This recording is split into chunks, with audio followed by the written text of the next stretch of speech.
Okay, so today's problem is a 2007 Mercedes-Benz ML63. That's the AMG 6.3 liter engine.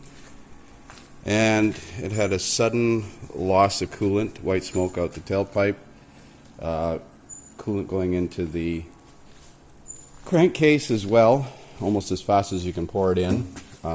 Did a quick scan on it, and we've got a bunch of codes related to misfires. P0300, misfire in cylinder 8, misfire in cylinder 3, as well as low voltage codes. The battery was dead when it came in, so these codes set in the 60 seconds it took me to drive it into the shop. Low voltage codes in a bunch of computers. Okay, so we're going to drain the coolant out of this vehicle, or coolant, engine oil out of this vehicle, and see how bad it is.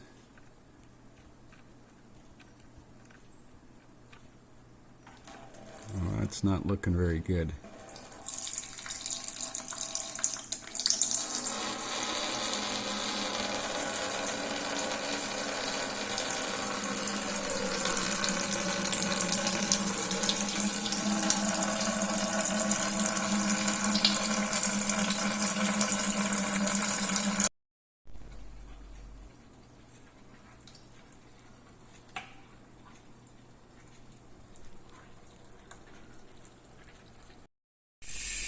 So here's some interesting things going on here. I noticed a little dab of orange silicone on each one of the coils, almost as if somebody put it on there to indicate if somebody's been in here and tampered with anything. I also noticed that on the right valve cover, these are the factory bolts, but these bolts have obviously been replaced, so this has been apart before to some extent anyways.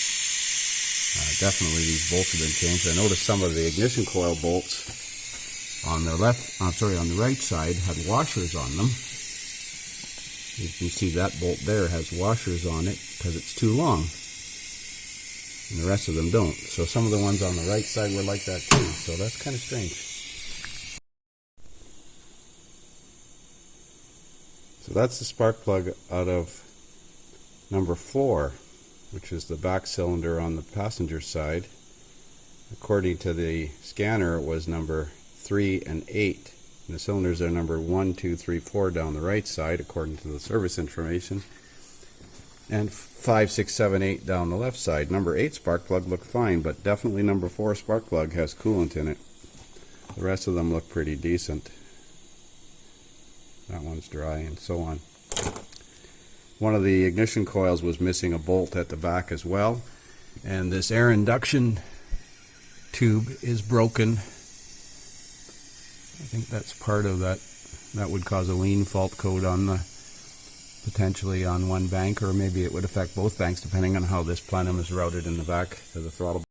So we're just looking at the serpentine belt routing here before we took it off. Should be in the service information, but much easier if I can't figure it out later to do it this way. Should be good.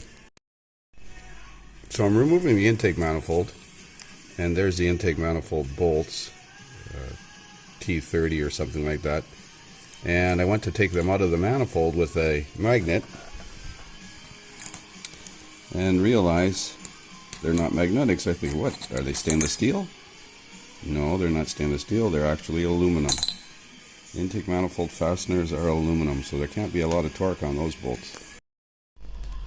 So I got an issue with the number 30 Torx fastener on the back of the intake manifold. Back here, it's stripped. I tried to grab it with a extractor, a can. I tried to air chisel it to break it loose. For some reason, I can't turn that bolt. I'm going to have to drill it. That holds the crankcase ventilation valve. So we need to remove that to get the manifold off. Well, there's that nasty culprit on the back of the crankcase vent valve. I had to drill the head of the bolt off. So you can see I drilled it off. And I'll extract that in a few minutes. I couldn't also get this crankcase vent line, or this purge vacuum line, off. For some reason it wouldn't come out of that nipple, and I was afraid to break the line, so I took it off at the other end. and I'll just put a new clamp on here when we put it back together again. So there it is with the intake off. Next, valve covers. Okay, before removing the camshafts, you need to set the timing mark on the harmonic balancer to 40 degrees. There's a 40-degree mark, and there's a rib on the pulley, or just below the idler pulley. That's the timing pointer. And then you need a locking tool to hold the backs of the two camshafts. Now I don't have that particular tool yet, so I just use the handle of my serpentine belt tool that fit in there, the two notches. And I remove the two cam phasers. The bolts apparently are one-time use, so they'll need new bolts. Definitely need timing tools to reassemble this, but we're not even sure if we're going to be fixing this as yet until we find out what happened to the coolant loss. Okay, so one of the challenges here is you need to pull these pins out that are the support for the top of the chain guides. So there are two pins pressed into the head, and you're supposed to use a slide hammer, and I don't have the slide hammer, so I'm using a piece of 6mm ready rod. I run a thread chaser in there,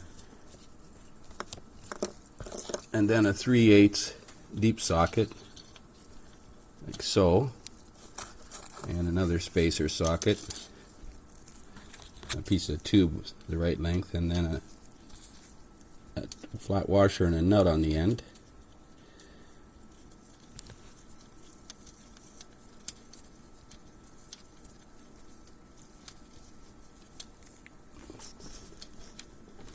And there's my 10mm.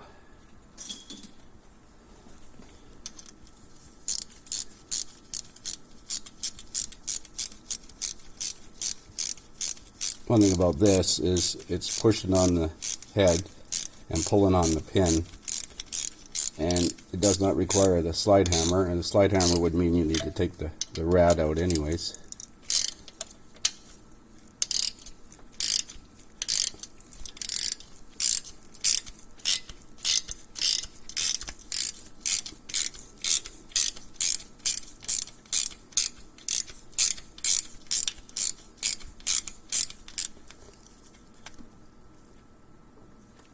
Well, that's not good.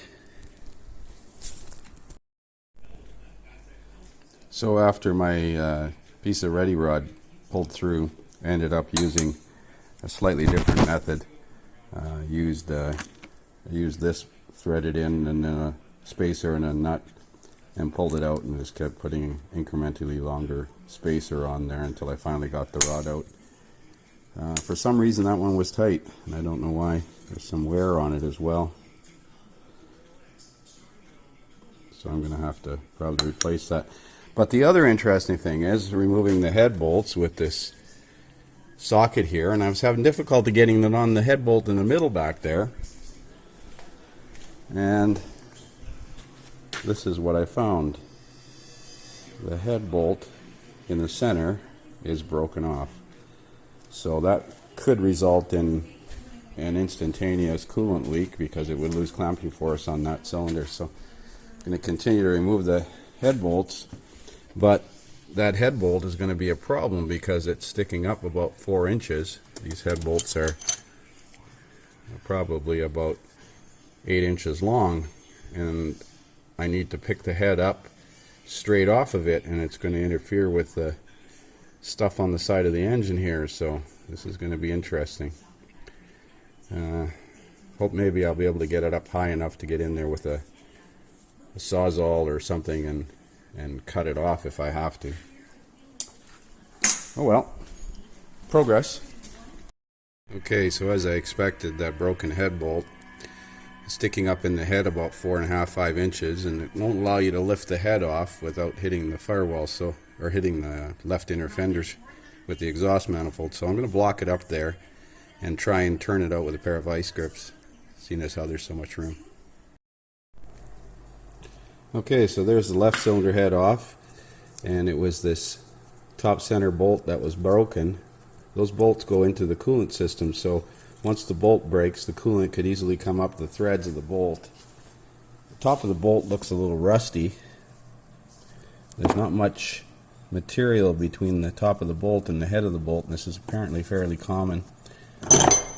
Some of the other bolts are rusty from the coolant that can wick its way up the threads. I'm surprised they don't call for any kind of sealant, like Teflon sealant, on the threads of the bolts, but maybe that would affect the torque. Stud kits are in order. Camshaft lobes look pretty good. I don't see any abnormal wear, but there are some lifters that have some wear marks on them, so I'm going to probably recommend a set of lifters. That and the fact that the lifters are contaminated with antifreeze laden oil. But these camshaft lobes look pretty good. We'll inspect them a little closer. Anyways, there's left hand side, right hand side, right cylinder head. All the lifters in order in container. I'm not going to use them, I don't think, anyways, but nevertheless, it's always good practice to keep everything in order. And there's the block. It's going to need some cleaning, obviously. And now I do have to take the alternator off to get the timing chain tensioner out. It's down inside here. So the alternator has to come off and the tensioner has to come off to relieve the tension on the chain when we're putting it back together again. And we have to order some timing tools.